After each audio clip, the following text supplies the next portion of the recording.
One of the most grotesque spectacles of the past few days hasn't come from Trump supporters, from the loud and proud MAGA cap-wearing proto-fascists, but rather from the Democrats, specifically cheerleaders of Joe Biden and his defeated Vice President Kamala Harris. Now, in response to Donald Trump's proposal to murderously expel the surviving Palestinian population of Gaza, many of these so-called centrists have decided not to focus on horror and outrage at an inherently genocidal proposition. No. They've taken a rather different tack, you see, by instead crowing. They see this as a moment to score settle, to use this as an opportunity to face down those who objected to Joe Biden's administration arming and facilitating Israel's genocidal rampage. Now, their mantra goes a bit like this. You turned on Biden and Harris, and now look what you got. How's it worked out for your precious Palestinian people now the Democrats have been turfed out of office? Now, just to be clear, both Trump and Biden are war criminals who deserve to go to jail. As a British citizen, I'm relieved not to have been placed in the impossible situation of so many US voters, with both presidential candidates committing to facilitating Israel's genocidal rampage. Now, I don't believe for one moment that the crowing champions of the Democratic Party establishment have any meaningful care for the future of the Palestinian people. Look what their leaders did to the Palestinian people. Let's just start, shall we, with Julia Eoff, the founding partner and Washington correspondent of Puck News. Now, she screenshotted a New York Times news alert about Trump's ethnic cleansing threats, whatever you want to call it, and she wrote the following: "Hope everyone is happy now they got Genocide Joe out of office." Now, you could just imagine the thrill she got when she typed that. More disturbingly, I'd ask, did she actually get a thrill from hearing about Trump's plan? Is she feeling the emotion of delight? Because she feels the more the Palestinian people now suffer, the more she can dunk on those hated critics of the Democratic Party establishment. Now, firstly, Julia, Genocide Joe was called Genocide Joe, which you're clearly mocking, because he provided vast sums of arms to Israel. In fact, nearly $23 billion worth in the first year. Indeed, that comes on top, by the way, of all the vast sums of US supplied weapons that Israel already had. And he did that in order to help Israel wipe Gaza from the face of the earth, exterminate its people, and in some, commit genocide. Genocide Joe.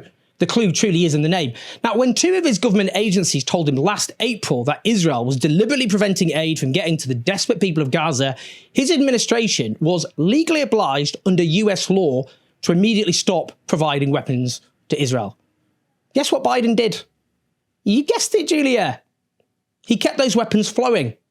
Now, aside from the fact that it was the Democratic Party establishment which got Genocide Joe out of office, largely because they thought he wasn't really with us anymore, if you get what I'm saying, what he does seem to be conceding, and we'll come on to this, is that Gaza actually did play a role in Harris's defeat, which sounds like an argument for her listening to those who said that maybe Harris should have broken from Biden's administration on the issue. Maybe they were right.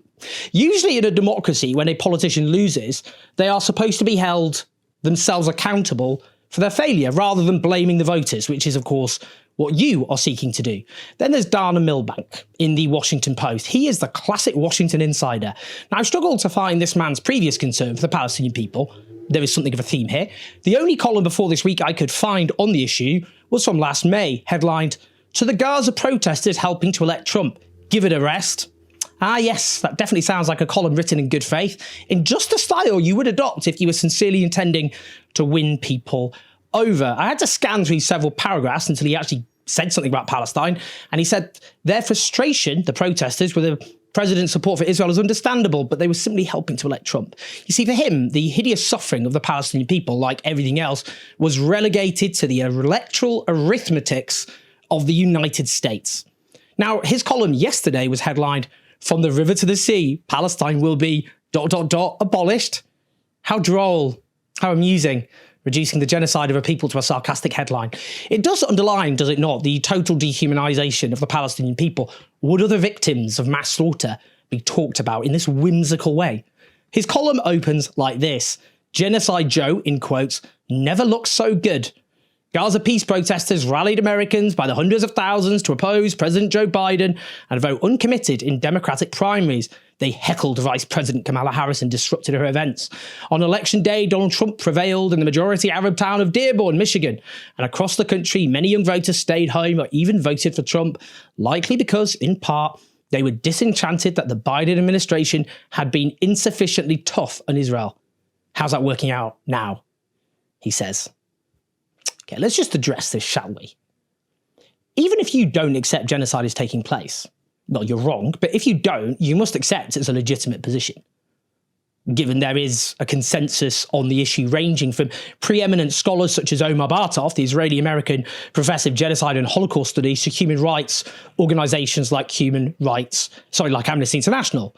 Now, you must accept that these people know what they're talking about, that loads of preeminent genocide scholars think genocide is happening. You don't think they're cranks, I would imagine. You don't think Omar Bartov's a crank. Like, he's literally one of the most esteemed genocide scholars on earth. The polling shows that most Democratic voters believed Israel is indeed committing genocide. So my question to you, Dana, is, and those like you, do you accept, at the very least, that voting for a candidate you believe is facilitating genocide presents a moral dilemma? If I asked you in the abstract, would you ever vote for a presidential candidate you knew was facilitating genocide? What would you say? Would you answer that without blinking? Depends on the circumstances. Before all of this, before Israel's genocide, would you have said that?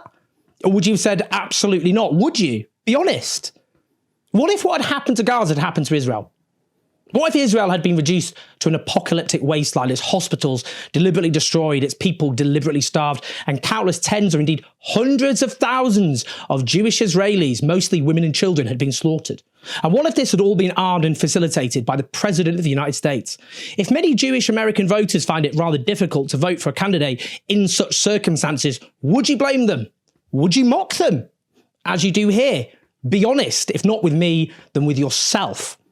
What's so obscene is you must know that the annihilation of Gaza happened under and indeed was facilitated by Biden. When Trump refers to the horrors of Gaza today, which he uses as a justification for his ethnic cleansing, on the point about the horrors, is he not objectively correct? How did they happen? Under who? How are they allowed?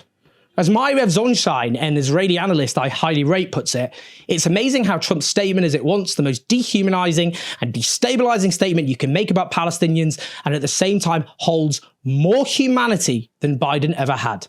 And this is why this is so perverse. There is more recognition from Donald Trump of the utter depravity that has been unleashed by Israel upon the people of Gaza than there is from these democratic vultures. Let's carry on, shall we? Simone D. Sanders Townsend, who co-hosts a show in MSNBC, no doubt intended a strong side-eye when she tweeted, "I think now it's very appropriate to reiterate that elections have consequences." As one progressive activist responded, "So true. We voted for Biden and Harris in 2020 and they committed genocide." Seriously, there is endless amounts of this. Accounts supporting the Democratic establishment get vast numbers of retweets and likes by being terribly sassy. One tweets alongside a picture of a smiling Kamala Harris. How's that uncommitted vote going for ya? Another quote tweets Donald Trump's ethnic cleansing announcement with a picture of a smiling Kamala Harris with her hands outstretched and adds no less than 9 laughing emojis. I'm going to say it. These people are, morally speaking, no better than MAGA supporters, in some cases even worse. Indeed, many Democratic ultras believe that Trump supporters need to be held to account themselves. Trump voters need to be held to account. That's their view. Pointing out that at the very least, they must have chosen to vote for him knowing his history of gratuitous racism, bile, his sexual misconduct, his threats to democracy. What about voting for a candidate despite them facilitating genocide and knowing they're facilitating genocide? Is there any question of accountability there? Now, a poll released in January conducted by YouGov for the IMEU Policy Project concluded Vice President Harris lost votes because of the Biden administration's support for Israel's genocide of Palestinians in Gaza.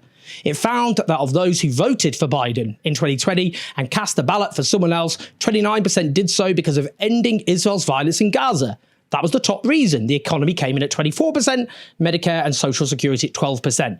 But in many key battleground states like Arizona, Michigan, and Wisconsin, the figure on the question of Gaza was even higher.